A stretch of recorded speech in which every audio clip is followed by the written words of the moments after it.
안녕하세요, 여러분. 오늘은 해외 예술 행사장에서 김호중이 경연 출신이라는 조롱을 기립박수로 뒤집어버린 전설의 순간을 파헤쳐봅니다. 갑작스러운 이탈리아 오페라 요청, 얼어붙은 객석, 그리고 첫 저음 한 방에 뒤바뀐 분위기까지. 끝까지 담담했던 이유, 지금부터 함께 들어가 보시죠. 조롱은 늘 아주 사소한 표정에서 시작됩니다. 해외의 한 예술 행사장, 조명이 아직 완전히 무대를 덮기 전부터 공기에는 묘한 균열이 떠 있었습니다. 한국에서 독보적인 성향과 테크닉으로 대중의 사랑을 받는 김호중이 초청된 자리였지만 현지 일부 관객과 스태프들은 그를 그저 TV 경연 프로그램 출신 가수 정도로만 알고 있었습니다. 성악 기반의 훈련이 무엇을 의미하는지, 무대 위에서 목소리가 어떻게 공간을 바꾸는지 그런 건 애초에 관심 밖이었던 듯합니다. 누군가는 속삭였고 누군가는 웃었습니다. 그 얄팍한 확신이 객석 사이를 미끄러지듯 번졌습니다. 정말 저 사람이 오페라를? 이 질문은 호기심이 아니라 비웃음의 형태였습니다. 그때 행사 측이 던진 요청은 너무도 공손하게 포장되어 있었습니다. 오늘 무대에서 이탈리아 오페라 곡을 한 곡 불러줄 수 있겠느냐. 말은 정중했지만 뉘앙스는 날카로운 칼끝 같았습니다. 준비되지 않은 무대, 갑작스러운 곡, 낯선 환경, 그리고 그 앞에 깔린 편견. 이건 배려가 아니라 흔들기였습니다.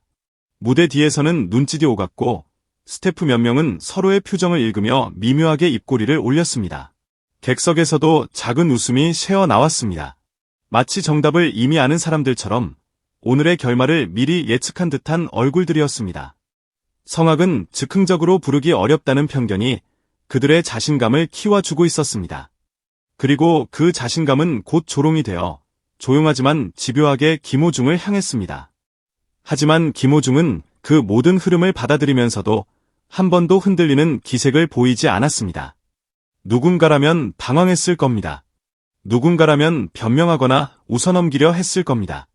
누군가라면 준비가 안 됐다는 말로 안전한 길을 택했을 겁니다. 그러나 그는 무대에 올라서는 순간 마치 다른 세계의 문을 열듯 천천히 눈을 감았습니다. 그리고 숨을 골랐습니다. 그 짧은 호흡 하나가 이상하리만큼 길게 느껴졌습니다. 홀 전체가 그에게 빨려 들어가는 듯했고 사람들은 자신도 모르게 말을 멈췄습니다. 조명이 그를 비추는 동안 공기는 갑자기 단단해졌습니다.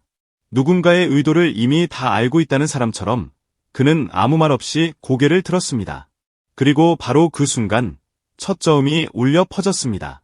단지 소리가 났다는 표현으로는 부족합니다. 그건 공간을 눌렀고 사람들의 가슴을 붙잡았고 웃음을 얼려버렸습니다.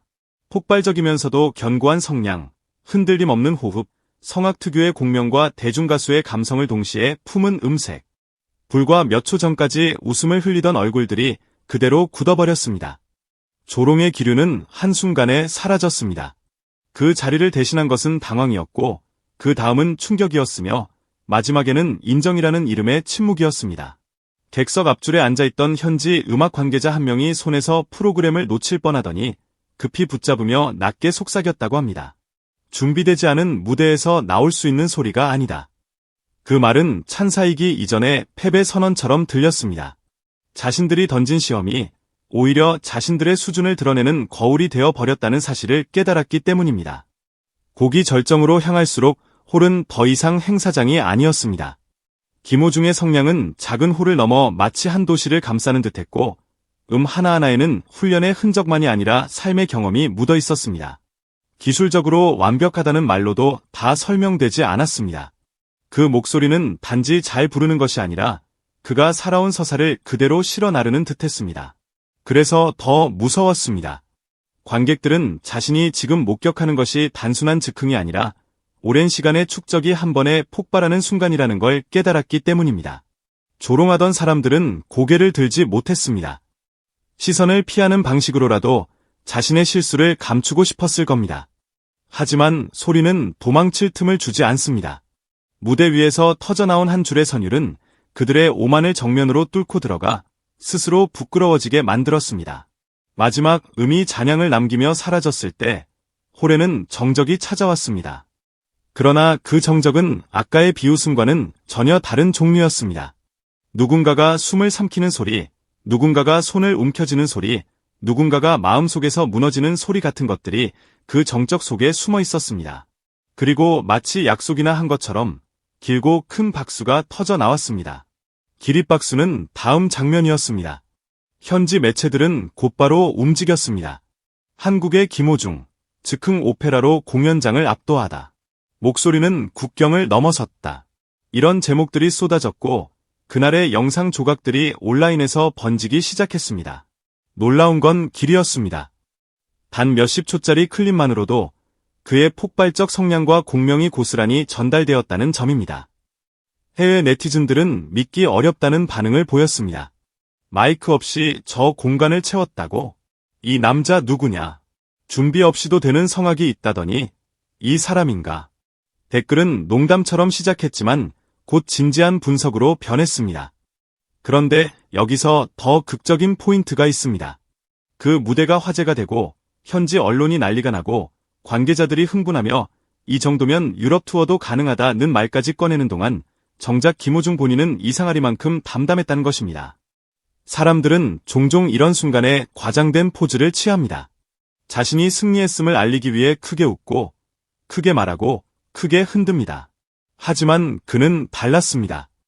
소속사를 통해 전달된 공식 입장은 단 3줄이었다고 합니다. 해외 팬들과 음악으로 소통할 수 있어 감사하다. 무대는 언제나 진심으로 섰다. 앞으로도 내가 할 수 있는 건 노래뿐이다. 축하보다 감사가 앞섰고 주장보다 겸손이 진하게 묻어 있었습니다. 이 담담함이야말로 그날의 진짜 반전이었습니다. 조롱을 뒤집은 힘이 단지 성량이나 테크닉만이 아니라 태도에서까지 완성된다는 것을 보여줬기 때문입니다. 김호중이 끝까지 담담했던 이유는 어쩌면 단순합니다. 그는 누군가의 인정으로 자신을 증명하는 사람이 아니라 노래로만 자신을 증명해 온 사람이기 때문입니다. 흔들기 위한 요청이 들어오든 비웃음이 깔리든 낯선 무대가 펼쳐지든 그에게 남는 선택지는 하나였습니다. 노래로 답하는 것.